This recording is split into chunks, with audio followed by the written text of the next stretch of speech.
நண்பர்கள் எல்லோருக்கும் அன்பு வணக்கம். இந்த வீடியோ பார்க்கிற உங்கள பல பேர் எனக்கு மட்டுமே கடவுள் இவ்வளவு கஷ்டத்தை தருகிறார் என்று சொல்லி நிச்சயமாக சிந்திச்சிருப்பீங்க.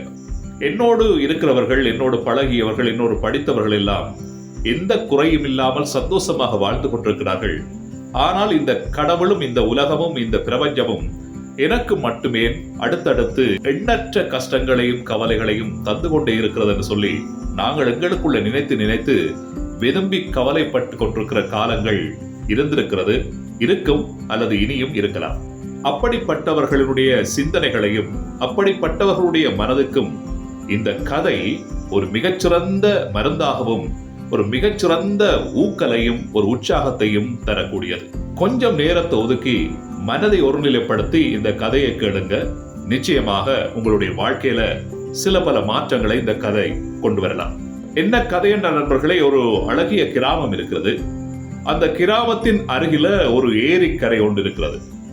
அந்த ஏரிக்கரையில ஒரு சிறுவன் விளையாடுறதுக்காக போறார்.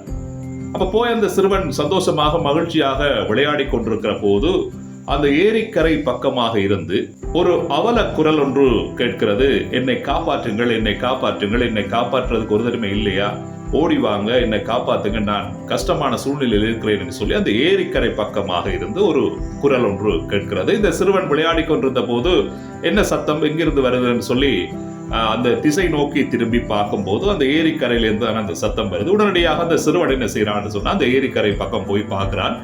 அங்க போய் பார்த்தா அந்த ஏரிக்குள்ள வலைக்குள்ள சிக்கப்பட்ட நிலையில ஒரு முதலை இருந்து கத்தி கொண்டிருக்கிறத இந்த சிறுவன் பார்க்கிறான். சிறுவனை கண்டதும் முதலை சொல்லுது, என்னை காப்பாற்றுங்கள், என்னை காப்பாற்றுங்கள், என்னை காப்பாற்றுங்கள்னு சொல்லி. இப்ப சிறுவன் யோசிக்கிறான், முதலை என்ற குணம் இந்த சிறுவனுக்கு நல்லா தெரியும். இப்ப தெரிந்து கொண்ட சிறுவன் சொல்றான், உன்னை காப்பாற்றினால் நிச்சயமாக நீ என்னை சாப்பிட்டு விடுவாய், என்னை பிடித்து விடுவாய், என்னுடைய உயிருக்கே அது ஆபத்தாக மாறிவிடும். ஆகவே உன்னுடைய குணம் எனக்கு நல்லா தெரியும், நான் உன்னை காப்பாற்ற மாட்டேன் என்று சொல்லி சிறுவன் அந்த முதலைக்கு பதில் சொல்றான். அதை கேட்ட முதலை சொல்றது, இல்ல நான் நிச்சயமாக உன்னை நான் ஒன்றுமே செய்ய மாட்டேன், உன்னுடைய உயிருக்கு எந்த ஒரு பாதிப்பும் இருக்காது, நான் உன்னை பிடிக்க போறதும் இல்லை, என்னை காப்பாத்தினா மட்டும் காணும் என்று சொல்லி அந்த வாழ ஆரம்பிக்கிற அந்த முதலை சிறுவனை பார்த்து இப்படி உயிர் பிச்சை கேட்குது. இப்ப கேட்கிற போது மனமிறங்கி போன சிறுவன், அந்த முதலினுடைய வார்த்தைகளை நம்பி போன சிறுவன் என்ன செய்யறான்னு சொன்னா அந்த முதலையை காப்பாற்றுற முயற்சியில ஈடுபடுறான். போய் உடனடியாக அந்த முதலையை காப்பாற்றும் போது அந்த சிக்கி இருந்த வலைகளை சிறுவன் அறுக்க தொடங்குறான். அறுக்க தொடங்கி ஒரு சில இடங்களை அறுத்து முடிக்க கிடையிலேயே அந்த சிறுவனுடைய காலை இந்த முதலை இறுக பற்றி பிடித்து விடுகிறது. உடனடியாக சிறுவன் அந்த இடத்துல, ஏய் முதலையே, நீ சொன்னது என்ன, இப்ப செய்யறது என்ன, உன்னுடைய வார்த்தைகளை நம்பித்தானே நான் உன்னை காப்பாற்ற வந்தான், நீ என்ன இப்ப செய்திருக்கிறாய், என்னை காலை பிடித்து விட்டாய், என்னுடைய உயிரை பறிக்க போகிறாய், நீ செய்யறது சரியா என்று சொல்லி சிறுவன் இப்ப தன்னுடைய நியாயத்தை முதலையிட்ட கேட்க தொடங்குறான். அதற்கு முதல பதில் சொல்லுது என்ன தெரியுமா, இதுதான் உலகம், இதுதான் வாழ்க்கை, இதுதான் உலகம், இதுதான் வாழ்க்கை என்று சொல்லி அந்த முதலை சிறுவனுக்கு இப்ப பதில் சொல்லுது. சிறுவன் நம்பி கட்டு விட்டான், தன்னுடைய உயிர் போகிறது, தான் இறக்க போகிறேன், சாக போகிறேன் என்ற எந்த கவலையும் அவனுக்கு அப்போது அவனுக்கு வரையில்லை. அவனுக்கு மனதில் தோன்றிய பிரச்சனை என்ன தெரியுமா, இந்த முதலை சொல்ற அந்த சித்தாந்தத்தை தான் சிறுவனால நம்ப முடியாம இருக்கிறது. அதாவது இதுதான் உலகம், இதுதான் வாழ்க்கை என்ற அந்த சித்தாந்தம், முதலை சொல்ற அந்த கதையை இவனால நம்ப முடியாம இருக்கு.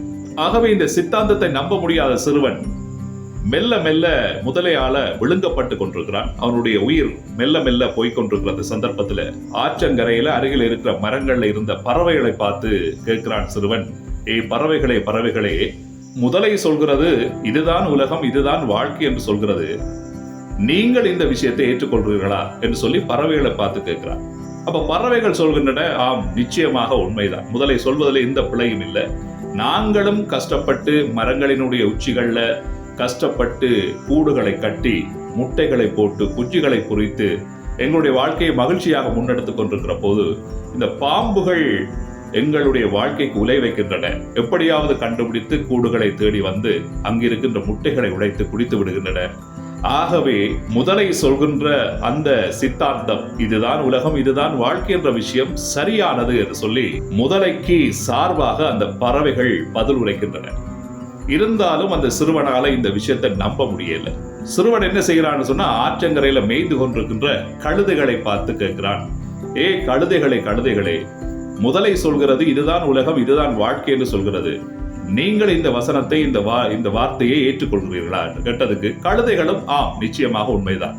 நாங்கள் இளம் பருவத்துல வேலை செய்கிற வல்லமையோடு இருக்கும் போது எங்களுடைய எஜமானர்கள் எங்களுடைய முதுகுகளில் எங்களை பயன்படுத்தி சுமக்க முடியாத சுமைகள், துணிகள், உப்பு மூட்டைகள், விறகுகள், இப்படி ஏராளமான விஷயங்கள் எல்லாத்தையும் சுமக்க செய்து எங்களிடம் இருந்து வேலை வாங்குவார்கள். உடலை வருத்தி நாங்கள் வேலை செய்து கொடுப்போம். ஆனால் நாங்கள் முதுமை தன்மை அடைந்ததும் சாப்பாடு கூட தரமாட்டார்கள், விரட்டி அடித்து விடுவார்கள். ஆகவே முதலை சொல்வது சரிதான் என்ற முடிவுக்கு கழுதைகளும் வருகின்றன. ஆகவே இப்ப சிறுவன் தன்னுடைய நம்பிக்கையை தளர விடையில்லை. இருந்தாலும் முயலிடம் கேட்டு பார்க்கலாம் என்று சொல்லி ஆற்றங்கரையில மேய்ந்து கொண்டிருக்கிற முயலை பார்த்து சிறுவன் கேட்கிறான், முயலே, இதுதான் உலகம், இதுதான் வாழ்க்கை என்று முதலை சொல்கிறது, நீ இந்த விடயத்தை ஏற்றுக்கொள்கிறாயா? இல்லை இல்லை இல்லை இல்லை, முதலை சொல்வது 100% பிழை. இதுதான் உலகம், இதுதான் வாழ்க்கை என்ற சித்தாந்தம் நிச்சயம் பிழையானது என்று சொல்லி முயல் இப்ப கருத்து சொல்ல, இதை கேட்ட முதலைக்கு கோபம் வந்து விடுகிறது. என்ன எல்லாரும் நான் சொல்றது சரி என்று சொல்கிறார்கள், இவர் முயல் புள்ளியர் மட்டும் பிழை என்று சொல்கிறார் என்று. இப்ப முயலுக்கும் முதலைக்கும் இடையில வாக்குவாதம் வருது. வாக்குவாதத்துல முயல் வந்து கொஞ்சம் ஆக்ரோஷமாக தன்னுடைய கருத்துக்களை பதிவு செய்கிறார். முயல் சொல்றது என்னன்னு சொன்னா, முதலே நீ பேசுவது எனக்கு தெளிவா கேட்க இல்லை, வாயில அகப்பட்டிருக்கிற சிறுவனுடைய காலை விட்டுட்டு உன்னுடைய கருத்தை சொல்லு, அப்பத்தான் எனக்கு கேட்கும் என்று சொல்ல. முதலை சொல்வது என்னன்னு சொன்னால், சிறுவனுடைய பிடியை விட்டு விட்டால், என்னுடைய வாய்க்குள் இருக்கிற சிறுவனுடைய காலை விட்டு விட்டால் சிறுவன் ஓடி விடுவான். ஆகவே நான் அப்படி விட்டுட்டு கதைக்க முடியாது, நான் இப்ப சொல்றதை உன்னால கேட்க முடியுமா இருந்தா கேள், இல்லாடி விடுகன்னு சொல்லி இவர் விதாண்டாவாதம் பேசுறார். முயல் வந்து விட இல்லை. முயல் சொல்லுது, முட்டாள் முதலே, உன்னுடைய வாயை விடவும் உன்னுடைய வாயில் இருக்கிற பற்களை விடவும் உன்னுடைய வாலினுடைய பலத்தை நீ உணரவில்லை. உன்னுடைய பலம் என்னன்றதை நீ புரியாமல் இருக்கிறாய். சிறுவனை விட்டால் அவன் ஓடுகிற போது வாளால் பயன்படுத்தி அடிக்கலாம் அல்லவா என்று கேட்க, ஓஹோ அப்படி ஒரு விஷயம் இருக்கு என்று சொல்லி தன்னுடைய பலத்தை அப்பொழுதுதான் உணர்கிறது முதலை. சரி, முயல் சொல்றது சரிதான் என்று போட்டு சிறுவனை விட்டுட்டு, சிறுவனுடைய பிடியை விட்டுட்டு வாயை பிளந்து சிறப்பாக கதைக்க தொடங்குகிறது. அந்த சந்தர்ப்பத்துல முயல் சிறுவனுக்கு சொல்லுது, நீ ஓடு நீ ஓடு நீ ஓடு என்று சொல்ல, சிறுவனும் முயலுடைய கதையை கேட்டு ஓட்டம் பிடிக்க தொடங்குகிறான். ஓடுகிற சிறுவனை அடித்து வீழ்த்த முயற்சிக்கிற முதலை வாளை பயன்படுத்த தொடங்குகிறது. அப்போதுதான் முதலைக்கு ஒரு உண்மை விளங்குகிறது, வலைக்குள் என்னுடைய வாள் அகப்பட்டு கிடக்கிறது, அதை அவிழ்ப்பதற்கு முதலிலே நான் சிறுவனை பிடித்து விட்டேனே என்ற உண்மை அப்பத்தான் முதலைக்கு தெரிய வருகிறது. சிறுவன் தப்பியோடி விடுகிறான். முதலையினால சிறுவனை மீண்டும் பிடிக்க முடியவில்லை. தப்பியோடிய சிறுவன் என்ன செய்யறான்னு சொன்னா, கிராம மக்களுக்கு இதை பற்றி சொல்றான். அந்த ஆற்றங்கரையில் ஒரு பெரிய முதலை ஒன்று இருக்கிறது, போய் வார ஆட்களுக்கு அது ஆபத்தாக இருக்கும். ஆகவே மக்களை எல்லாரும் வாங்க போய் அந்த முதலையை அடித்து கொள்வோம் என்று. உடனடியாக கிராம மக்கள் எல்லோரும் தடிதண்டுகள், கையில் அகப்பட்ட ஆயுதங்கள் எல்லாத்தையும் எடுத்துக்கொண்டு ஆற்றங்கரைக்கு வருகிறார்கள் முதலையை அடித்துக் கொள்வதற்காக. அந்த கூட்டத்தோட ஒரு நாயும் இப்பொழுது வருகிறது. ஆற்றங்கரையை அடைந்ததும் முயலை பார்த்த அந்த நாய் முயலை பிடிப்பதற்காக வேகம் எடுத்து ஓடுகிறது.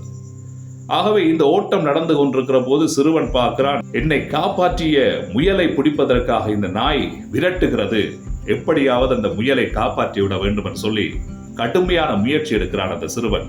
இவன் எடுக்கிற முயற்சிக்கு மத்தியில அந்த நாய் அந்த முயலை பிடித்து கொண்டு விடுகிறது. இப்ப சிறுவனால ஒன்றுமே செய்ய முடியல. தலையில கையை வச்சு கொண்டு பெருமூச்சு விட்டு கொண்டு அழத் தொடங்கி விடுகிறான். சிறுவனால தன்னுடைய மனதை கட்டுப்படுத்தவே முடியாமல் போயிட்டு வேற வழி இல்லை. சிறுவனும் இதுதான் உலகம், இதுதான் வாழ்க்கை என்றதை அப்பதான் புரிஞ்சு கொள்றான். ஆகவே நண்பர்களே, இந்த வாழ்க்கை என்றது நிறைய வினோதங்களை உள்ளடக்கியது. எப்ப இந்த வாழ்க்கை டேர்னிங் பாயிண்ட் எடுக்கும் என்றதை யாரும் புரிந்து கொள்ள முடியாது. நிறைய திருப்பங்களையும் எங்களால் புரிந்து கொள்ள முடியாத பல விஷயங்களையும் கொண்டிருக்கிறது இந்த வாழ்க்கை. மர்மங்கள் நிறைந்த இந்த வாழ்க்கையினுடைய மர்ம முடிச்சுக்களை அவிழ்க்க தொடங்கியவர்கள் எல்லாரும் அதனுடைய உண்மையை கண்டறிந்தவர்கள் கிடையாது. பைத்தியக்காரத்தனமா போனதுதான் வரலாறு. ஆகவே நண்பர்களே, இந்த கதையிலே வந்திருக்கிற விடயம் உங்கள் மனதுக்குள் என்ன விதமான மாற்றத்தை கொண்டு வந்திருக்கிறது, நீங்கள் புரிந்து கொண்ட விடயம் என்ன என்றதை கமெண்ட்ல பதிவு செய்யுங்க, பார்த்து தெரிஞ்சு கொள்றேன். இந்த கதை பிடிச்சிருந்தா லைக் பண்ணுங்க, சப்ஸ்கிரைப் பண்ணி சப்போர்ட் பண்ணுங்க. மற்றும் ஒரு விடயத்தோட ஒரு வீடியோவில் உங்களை சந்திக்கிறேன். அதுவரையில் நன்றி, வணக்கம்.